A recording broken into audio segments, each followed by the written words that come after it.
Have you ever noticed how the most conscious people of our time seem to carry an invisible weight?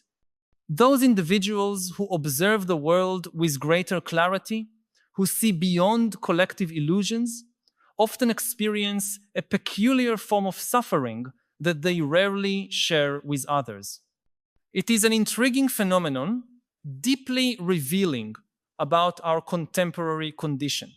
While much of society navigates life absorbed in daily distractions, there is a group of people for whom expanded consciousness has become both a blessing and a curse. They are the ones who perceive broader patterns, who question dominant narratives, who feel the contradictions of our time with unusual intensity, and this sharpened perception comes with a significant emotional cost that is paradoxically usually endured in silence. Why does this happen? Why do those who see more clearly also suffer more quietly? This is a question that touches something essential about the nature of human consciousness and about how we live in this particular historical moment. By exploring this phenomenon, we can discover not only the roots of this silent suffering, but also possible paths to transform it into something more constructive and perhaps even liberating. The relationship between expanded consciousness and suffering is not new in human history. We can find its echoes over millennia in different cultures and traditions. In ancient Greece, we have Plato's cave myth, where the one who manages to break free and see the real world beyond the shadows returns to the cave only to be ridiculed and rejected by those who remain chained to illusions. Socrates himself, with his relentless pursuit of truth through questioning, found not only social resistance, but also death as the final response of Athenian society to his uncomfortable awakening. Prophets in religious traditions are often portrayed as solitary figures, carrying visions that separate them from the community and condemn them to live as foreigners among their peers. Even in the Middle Ages, we find mystics and philosophers whose expanded perception placed them in dangerous positions against institutions of power, often forcing them to hide their real perceptions or communicate them only in very restricted circles. The pattern is consistent. Those who see beyond collective illusions often experience not only the burden of that vision, but also the isolation it brings. However, what we are witnessing today has unique characteristics that intensify this dynamic. We live in an era of unprecedented informational overload, where our attention has become the most disputed resource of the economy. Our devices and digital platforms have been meticulously designed to capture and hold our focus, fragmenting our perception into small shards of partial attention. This scenario creates an even deeper division between those who manage to maintain integrated consciousness, perceiving broader patterns of reality, and those who get lost in the constant flow of disconnected stimuli. The most conscious not only see beyond the illusions of their time and culture, as their historical equivalents did, but also must actively resist increasingly sophisticated mechanisms designed to colonize and fragment their attention. This demands a cognitive and emotional effort without historical precedent. At the same time, our society has developed an impressive ability to absorb and neutralize criticism, transforming potentially revolutionary insights into harmless consumer products. The very tools that could promote a collective awakening are quickly incorporated into the system they were meant to challenge.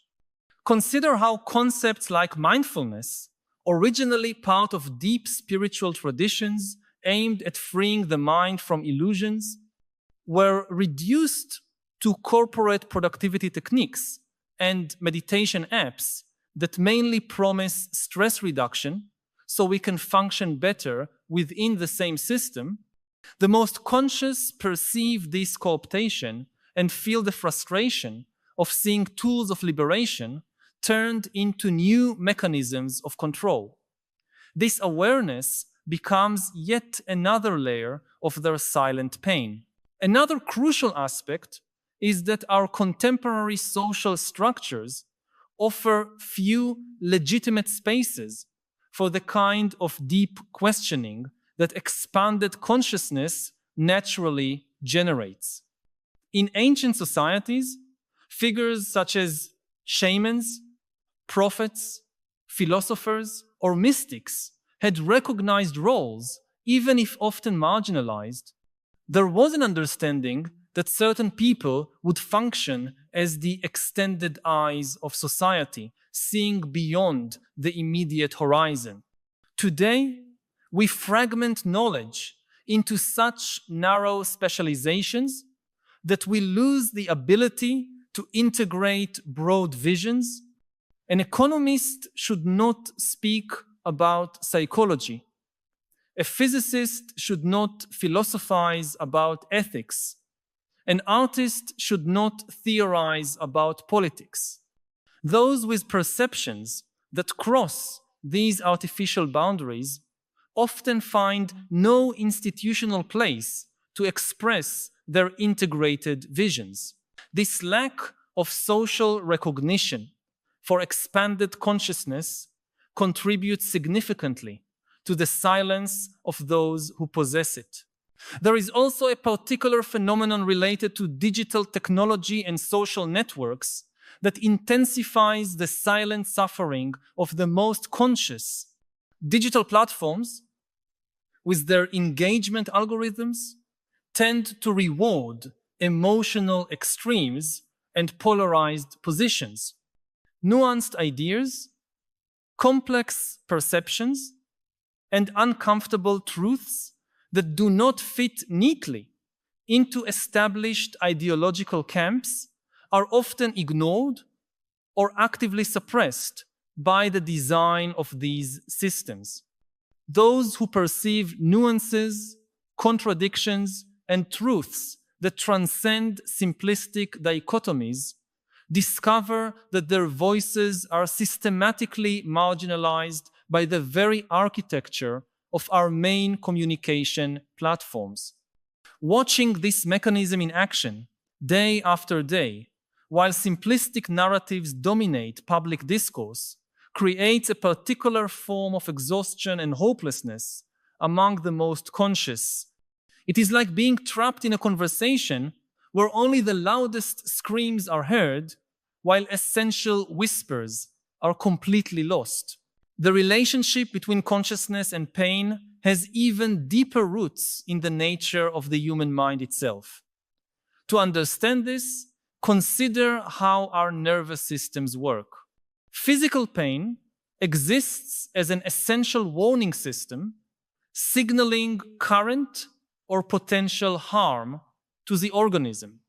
In a similar way, we can think of emotional and existential pain as alert systems for our social and psychological being.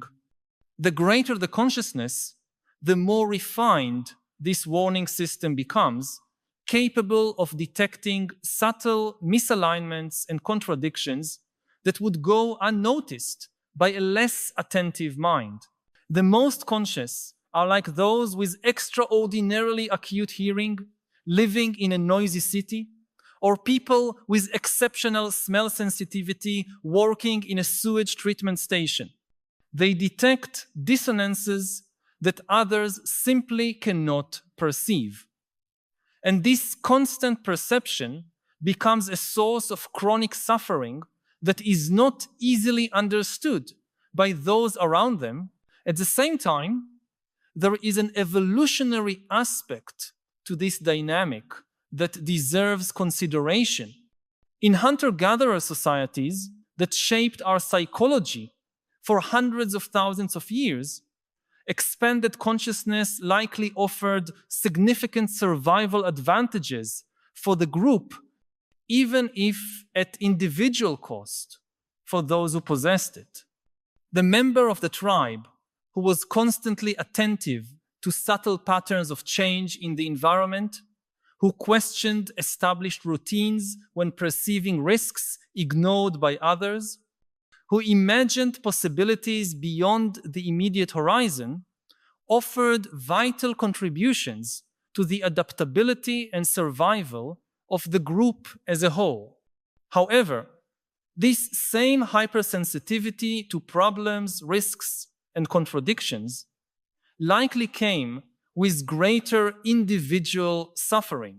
This balance between collective benefit and individual cost may explain why expanded consciousness, with its associated pain, persists in the human population, even when often disadvantageous for subjective individual well-being.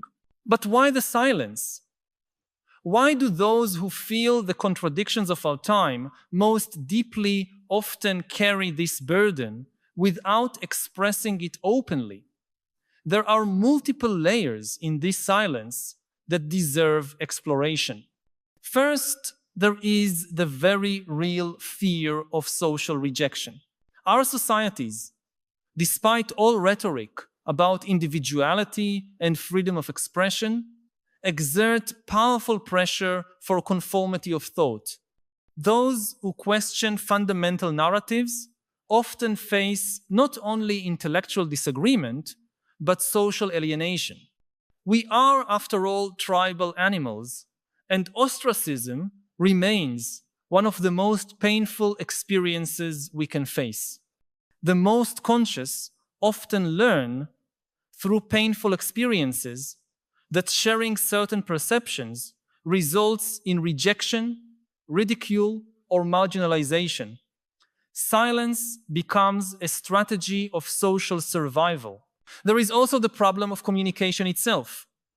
Many of the deepest perceptions about our condition resist easy articulation in everyday language.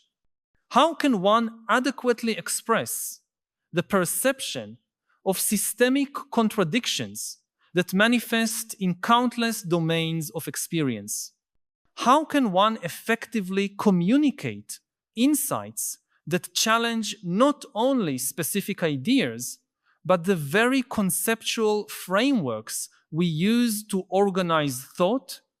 Language, with all its limitations, and loaded with cultural assumptions, often seems inadequate to convey perceptions that transcend established consensus. This difficulty in articulation contributes significantly to the silence of those who see beyond conventional boundaries of thought. Another aspect of silence relates to perceived responsibility. The most conscious often feel that their darkest or most disturbing perceptions, if shared indiscriminately, could cause unnecessary suffering to others. There is a paradoxical compassion in withholding certain truths when one perceives that they could not be constructively integrated by listeners.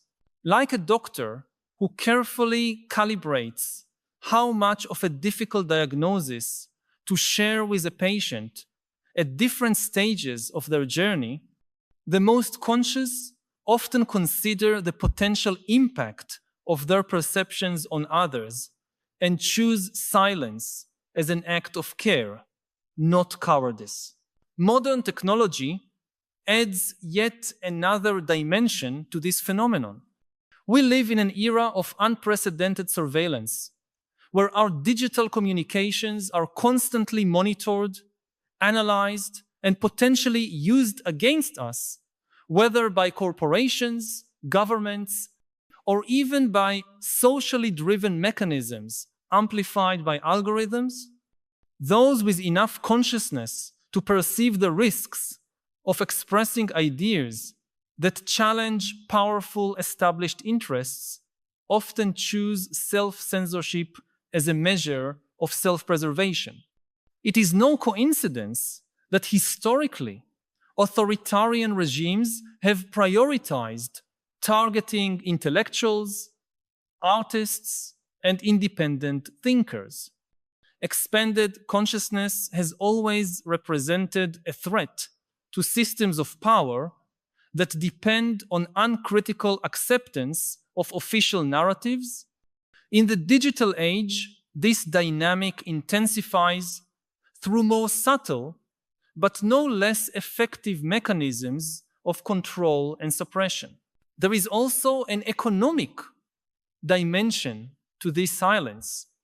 In a society where material survival is intimately tied to participation in economic systems that may be fundamentally incompatible with the values and perceptions of the most conscious, expressing certain truths can have significant material consequences. Losing jobs, professional opportunities, or social status for expressing fundamental criticism of the systems that sustain our material existence is a real risk.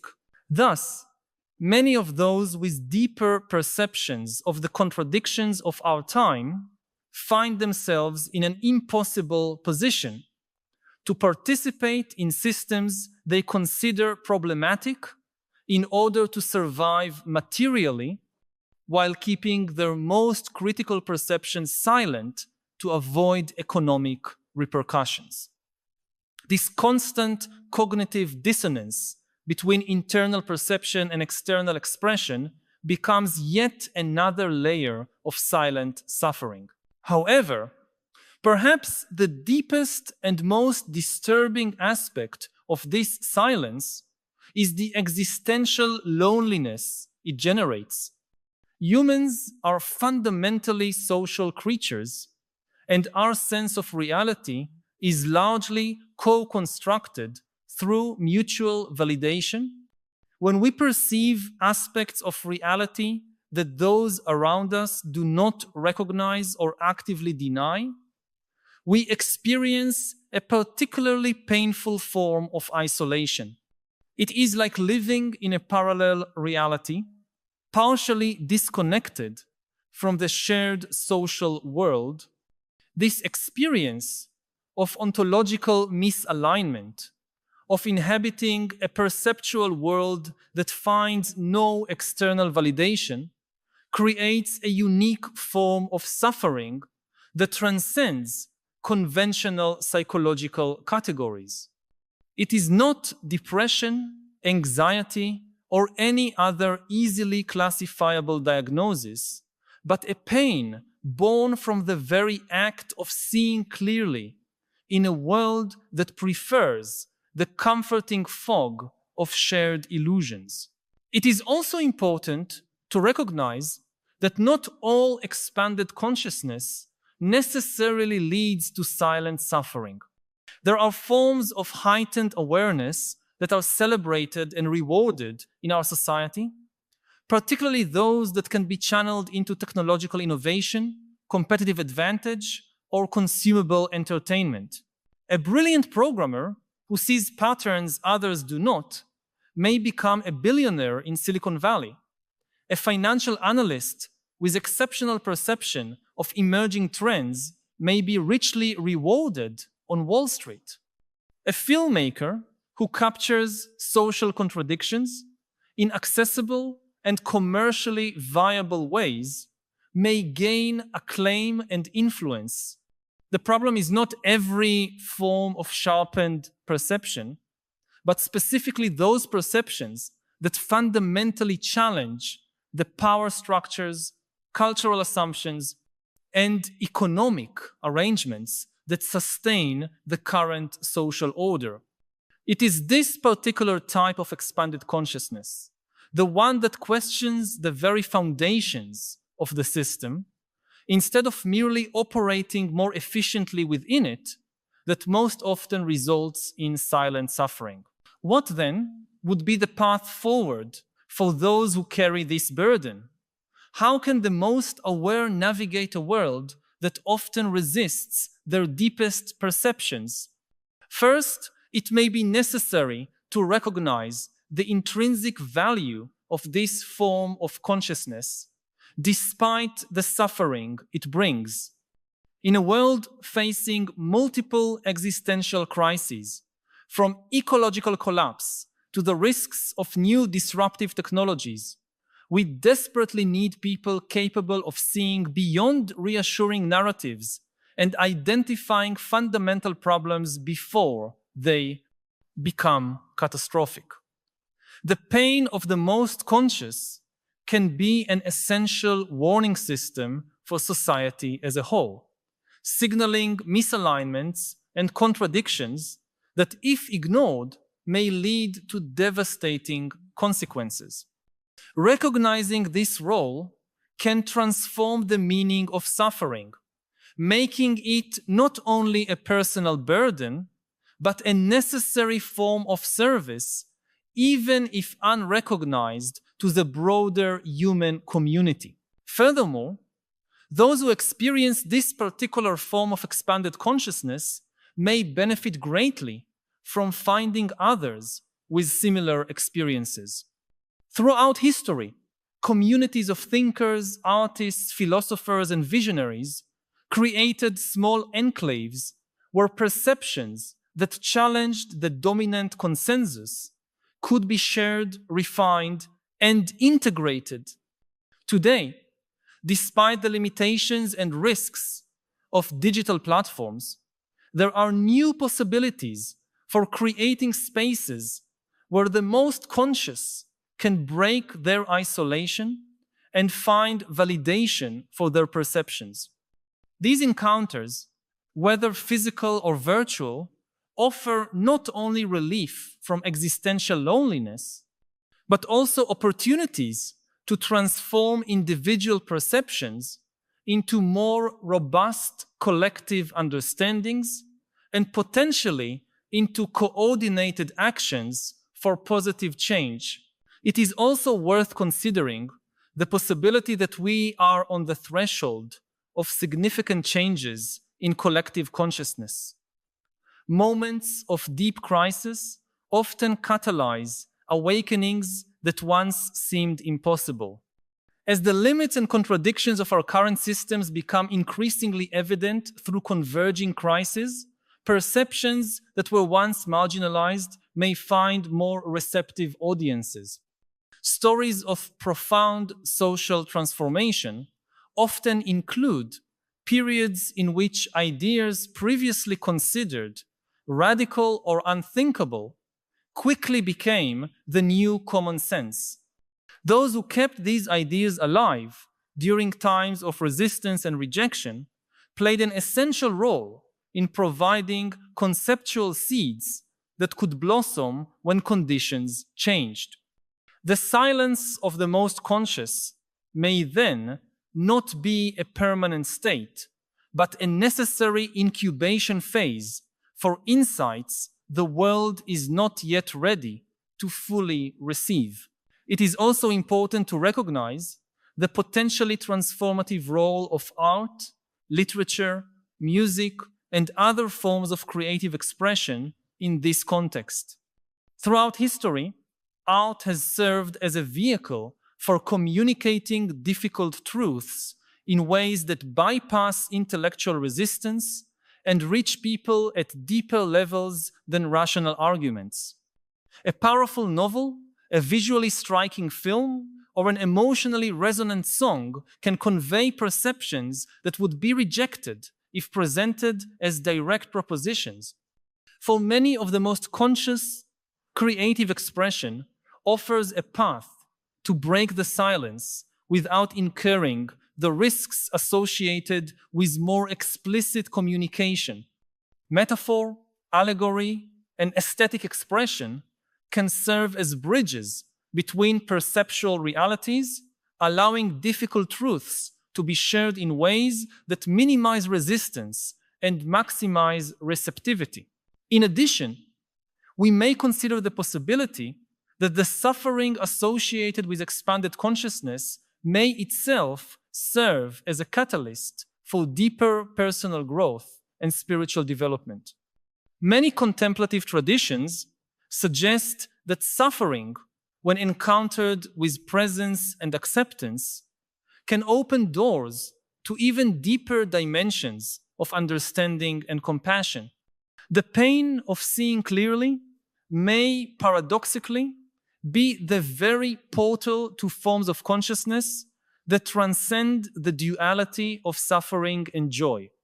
From this perspective, the challenge is not so much to eliminate the suffering associated with expanded consciousness, but to alchemically transform it into fuel for an even deeper awakening that can benefit not only the individual, but all those whose lives they touch. I want to pause for a moment to ask, do you also feel this deep disconnection in your daily life? This sense that even though we are more connected than ever through technology, something essential was lost along the way? I know it can be hard to put into words. Many of us carry this weight in silence, believing we are the only ones who feel this particular emptiness. But you are not alone in this. If this feeling resonates with you, share your experience in the comments. It can be as simple as writing, "I feel this disconnection when," filling in with your personal experience. Your comment may be exactly what someone else needs to read today to feel that they are not alone in their struggle. Sometimes, naming what we feel is the first step toward transforming it. The issue of the silent pain of the most conscious also invites us to re-examine our understanding of mental health on individual and collective levels. In a society that increasingly pathologizes difficult emotional states and seeks pharmacological solutions to silence symptoms rather than address underlying causes, there is a real danger of classifying the pain associated with expanded consciousness simply as a psychological disorder to be treated and eliminated. However, this approach ignores the possibility that certain kinds of suffering may be completely appropriate responses to genuinely problematic circumstances. Psychiatrist and Holocaust survivor Viktor Frankl argued convincingly that the search for meaning, not the search for happiness, is the primary motivation in human life. From this perspective, the suffering associated with clear perception of difficult truths may be not a symptom of dysfunction, but an integral part of a life lived with depth and authenticity in challenging times. In addition, there is an important temporal aspect to consider. Frequently, those with more expanded consciousness are essentially living in a perceptual future, detecting emerging patterns and long-term consequences that have not yet fully manifested in the immediate present. This temporal asynchrony creates a particular form of alienation where one lives psychologically in a different time from those around them. Like the biblical prophet Cassandra, cursed with the ability to foresee the future but never be believed, many of the most conscious carry the weight of perceptions that time has not yet validated for others. This position between times, where one perceives current trajectories and their probable destinations, while the majority remains focused only on the present moment, creates a particular loneliness and a sense of responsibility that can be overwhelming. Digital technology, particularly artificial intelligence, adds another fascinating dimension to this discussion. As we develop systems increasingly capable of detecting patterns and correlations in vast datasets, we are essentially creating machines with limited forms of expanded consciousness in specific domains. A deep learning algorithm analyzing climate data may see emerging patterns of environmental change that would escape even the most attentive climatologists. AI systems analyzing social networks may detect emerging cultural trends long before they become evident to human observers. This raises profound questions.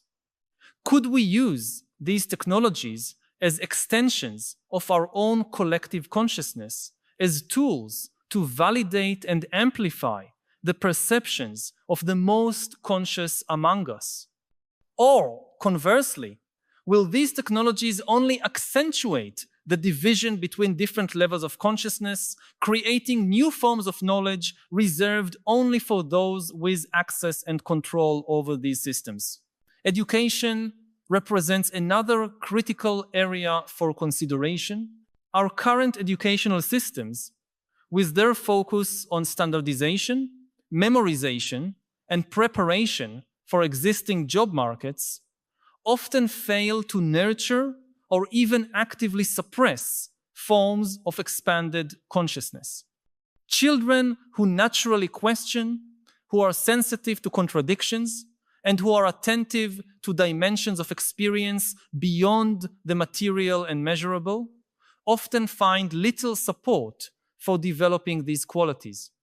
Instead, they are implicitly or explicitly encouraged to narrow their perceptual focus to accommodate institutional expectations, reimagining education as a process that deliberately cultivates multiple forms of consciousness, including those that may generate discomfort by challenging established assumptions, could be essential for developing the perceptual and integrative capacities to our species will need to navigate the complex challenges we face. Perhaps the most hopeful aspect of this exploration is the recognition that despite all the suffering associated with it, expanded consciousness also brings with it extraordinary possibilities for fulfillment, connection, and meaningful contribution. Many of those who carry this burden also experience moments of clarity, beauty, and interconnection that transcend the ordinary. The same sensitivity that detects painful dissonances also allows one to experience sublime harmonies when they are present. The ability to see broader patterns, to integrate diverse perspectives, and to imagine possibilities beyond the status quo are precisely the qualities needed to conceive and manifest alternatives to the dysfunctional systems that currently dominate our collective existence. In this sense, the pain of the most conscious is not only a burden to be endured, but potentially the crucible in which new ways of being, both individual and collective, can be forged. Ultimately, the question of the silent pain of the most conscious invites us to fundamentally reimagine our relationship with knowledge, perception, and truth. In an age where your truth and my truth have replaced the common search for shared understanding, where narratives are evaluated primarily for their strategic usefulness rather than their correspondence to reality, those who maintain an unshakable commitment to clear perception often find themselves in increasingly isolated territory. Yet, it is precisely this commitment that can offer a path through the converging crises we face as a species. as Václav Havel, the playwright who became president, wrote during Soviet oppression, living in truth can be the most revolutionary force available in times where systems of power depend on collective acceptance of falsehoods. In our individual lives, we can begin by honoring our own capacity for expanded consciousness, even when it brings discomfort. We can seek others who share our levels of perception and create spaces where difficult truths can be articulated and integrated. We can develop contemplative practices that allow us to remain present with the suffering that clarity sometimes brings, transforming it into compassion instead of cynicism or despair. And we can find ways to express and share our deepest perceptions in ways that can be received by those who are ready to hear them, recognizing that collective consciousness evolves gradually, often at slower rhythms than we would like. Socially, we can work to create structures that value and incorporate multiple levels of consciousness, recognizing that different perspectives and sensitivities are necessary for a truly healthy and resilient society. We can imagine educational, economic, political, and cultural institutions that not only tolerate, but actively nurture divergent voices and unconventional perceptions. And we can contribute to a culture that honors truth, even when uncomfortable, as a necessary foundation for facing complex challenges with integrity and collective wisdom. If these reflections have touched on something you have been feeling, but perhaps have not found words to express, know that you are not alone. By subscribing to the channel, you will connect with a growing community of people who share your concerns and your desire for a deeper understanding of the philosophical challenges of our time.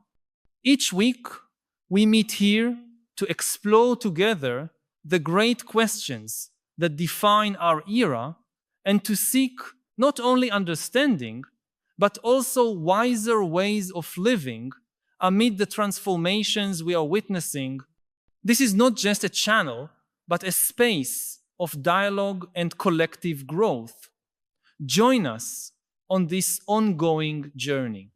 Subscribe so that we can continue this essential conversation about how to live with more wisdom and purpose in a world that often leaves us disoriented and divided. The history of human consciousness is a journey of continuous expansion, punctuated by moments of contraction and resistance. The silent suffering of the most conscious in our time can be seen not as an anomaly or a purely personal tragedy, but as part of this broader rhythm of collective evolution. The pain that accompanies clear vision has always preceded significant transformations in human understanding. Like the labor that precedes birth, this suffering may be not only inevitable, but necessary for the emergence of new paradigms of perception and organization. Those who endure this pain today, keeping alive the possibility of more integrated and compassionate consciousness, are serving as midwives for a future we cannot yet see clearly, but that we can feel emerging through the cracks in the old world. In this light, the silence of the most conscious may be not an end, but a pause, pregnant with possibilities, a moment of inspiration before a new collective expression that is only beginning to find its voice. This extremely cynical view of humans is not true. Yes, humans are interested in power to some extent in some situations, but this is not the only thing that we want. We are not power-crazy demons. If you look at yourself, start with yourself. If I look at myself, do I want power in life? Yes, in some situations I want. This is not the only thing. I really want to know the truth about myself, my life, the world. And the key reason for that is that if you don't know the truth about yourself, you can never be happy. Because you don't know what are the sources of misery in your life, and you can't solve them. Why do humans rule the world? The answer, in brief, is because we are the most imaginative of all the animals. We invent and believe stories that no other animals will believe. That really fiction is the basis for human power, which sounds very strange. How come fictional stories be the basis for power? But humans are powerful because we can cooperate better than any other animal. And ultimately, all human cooperation is based on fictions. Gods are fictional stories, but also money is a fictional story, and nations are fictional stories. And it is because we believe things that no other animal can believe that we control the planet. Experts in nuclear physics, for instance, get their orders from the people who are experts in Shiite theology, or in Jewish theology, or in communist ideology, or in Nazi ideology. If you have a single physicist, she is the most brilliant physicist in history, and she knows that E equals mc squared and all the secrets of quantum mechanics and whatever, she cannot produce an atom bomb by herself, working in her garage or something. You need people to mine uranium, thousands of kilometers away. You need engineers and workers to build the nuclear reactor. You need people to produce food so that all these workers and physicists have something to eat. How do you get millions of people to cooperate on the project? If you just tell them the facts of physics, it doesn't work. So what? Just because E equals mc squared, we should now work on building this atom bomb? No. This is where ideology and mythology and fictions come into the picture. You usually convince millions of people to work on a project together by telling them some ideology or some mythology. And here, the facts don't matter so much. If you try to build a very powerful ideology and you ignore the facts, your ideology is still likely to explode with a very, very big bang. The people who are experts in the truth usually get orders from the people who are experts in order. And this is something that very often scientists and engineers don't understand, that they work and they think that the scientists and the engineers will decide what to do with it. But no, once you produce this very powerful technology because you know the facts about the world, then you will get the people who are expert in mythology and theology coming in and telling you, thank you very much for producing this very powerful technology. Now we will decide.